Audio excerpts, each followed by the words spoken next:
Call bell एक बार फिर बजी। मैं इतना सकपकाया हुआ था कि मुझे कुछ समझ नहीं आ रहा था। मैंने तय किया कि कपिल को अंदर घुसने ही नहीं दूंगा। दरवाजे से उसे यही कहकर भगा दूंगा कि नीना तो 7 बजे ही जा चुकी है। किसी तरह हिम्मत जुटाकर मैं फ्रंट डोर तक पहुंचा। कॉल बेल लगातार बजती जा रही थी। मेरा कलेजा मुंह तक आ गया था।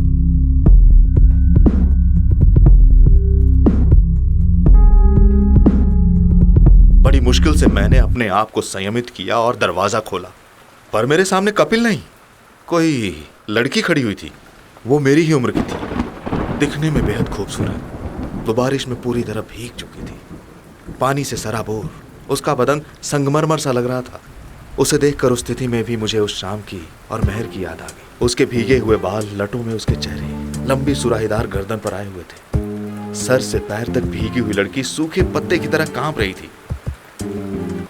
क्या मैं बारिश रुकने तक अंदर रुक सकती हूँ प्लीज? यकीनन उसे बहुत ठंड लग रही थी, पर मैं उसे अंदर कैसे आने दे सकता था? मुझे तो नीना की लाश ढूंढनी थी।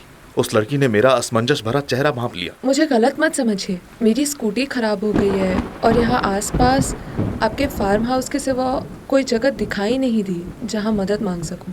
मैं अब भी दुविधा में था। उसकी बात सही थी, घर के आसपास कोई ऐसी जगह नहीं थी जहाँ मूसलाधार बारिश में शरण ली जा सके। लेकिन मैं उसे अंदर कैसे आने देता? मुझे तो अभी नीना की लाश की गुत्थी सुलझानी थी। मैं उसे मना ही करने वाला था कि मेरे दिमाग में उसकी आवाज कौन थी। ये क्या कर रहा है वेद? इस लड़की को यहाँ से दफा करके तू अपनी ताबूत में खुद ही कील ठोक रहा है, जबकि ये तेरे लिए हुक्म का इक्का बन सकती है। जरा सोच, अगर कल पुलिस नीना के केस की इन्वेस्टिगेशन करती हुई इस लड़की तक पहुंच गई, तो तेरा इसे घर के अंदर ना आने देना इस बात की तस्दीक करेगा कि नीना की लाश घर पे होने की वजह से तूने ऐसा किया था। मत भूल कि तू पूरी तरह से कीचड़ में सना हुआ है। प्लीज मुझे अंदर आने दीजिए। I won't create any trouble, I promise. और संदिग्ध परिस्थितियों में इसके सामने आया है। मेरे पास उसको अंदर आने देने के सिवा और कोई चारा नहीं बचा था। क्या पता कल को ये लड़की मेरी विटनेस बन जाए। यही सोच के मैं दरवाजे से हट गया। लड़की चेहरे पे कृतज्ञता के भाव लिए हुए लिविंग रूम में आई। वो असमंजस के भाव लिए हुए लिविंग रूम के महंगे इंटीरियर को देख रही थी। अचानक उसकी नजर नीचे बिछे हुए पर्शियन कारपेट पे पड़ी, जो उसके बदन से टपकते पानी से भीगता जा रहा था। Oh no, I am so sorry. It is all right miss Latika Sanyal. Ved Jabarwal, आप आराम से बैठ जाइए, मैं टॉवल लेके आता हूँ। लतिका मुझे देखकर मुस्कुराती, पर मेरा दिमाग तो कहीं और ही था। मैं लगातार उस शाम को हुई घटनाओं के चक्कर के बारे में सोच रहा था। नीना की लाश, मेहर का लॉकेट, पीछे गार्डन में खुदा हुआ गड्ढा और पकड़े जाने का डर, और इन सबके ऊपर इस लड़की का आना। इस लड़की को दफा कर देना चाहिए था। इसे अंदर बुला के मैंने गलती कर दी। अब इसकी मौजूदगी में नीना की लाश कैसे ढूंढूंगा? मैं यूं ही अपने ख्यालों में खोया हुआ वहां खड़ा था।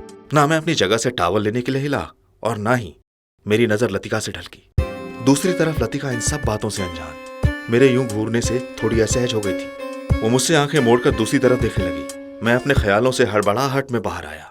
अब मैं टॉवल लाता हूं। परेशान हाल मैं मास्टर बेडरूम में पहुंचा और अपनी अलमारी से टॉवल निकालने लगा। पिछली बार भी टॉवल लेने आया था, मेरे उस टॉवल ने ही इतना बड़ा बखेड़ा खड़ा कर दिया। अचानक मुझे लगा जैसे बेडरूम के दरवाजे के बाहर से कोई साया गुजरा हो। कोई है, जरूर कोई है यहाँ पे। शायद ये लड़की भी उससे मिली हुई है। इधर लतिका को भी असमंजस हो रहा था। उसके चेहरे से साफ जाहिर हो रहा था कि उसके अंतर मन में बहस चल रही है। मेरी हालत और हाव भाव देख के जो उसे शक होने लगा था। उसे लगने लगा था कि यहाँ रुकना मुनासिब नहीं होगा। वो मुझे बिना बताए वहां से निकल जाना चाहती थी। उसने फ्रंट डोर का नॉब घुमाया, लेकिन दरवाजा नहीं खुला। उसकी नजर दरवाजे के बगल में बने सिक्योरिटी लॉक पे गई, जिसके डिस्प्ले पर प्लीज एंटर द पासकोड लिखा था।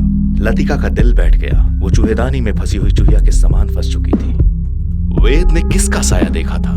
क्या लतिका ने वेद के घर पे आके कोई गलती कर दी थी?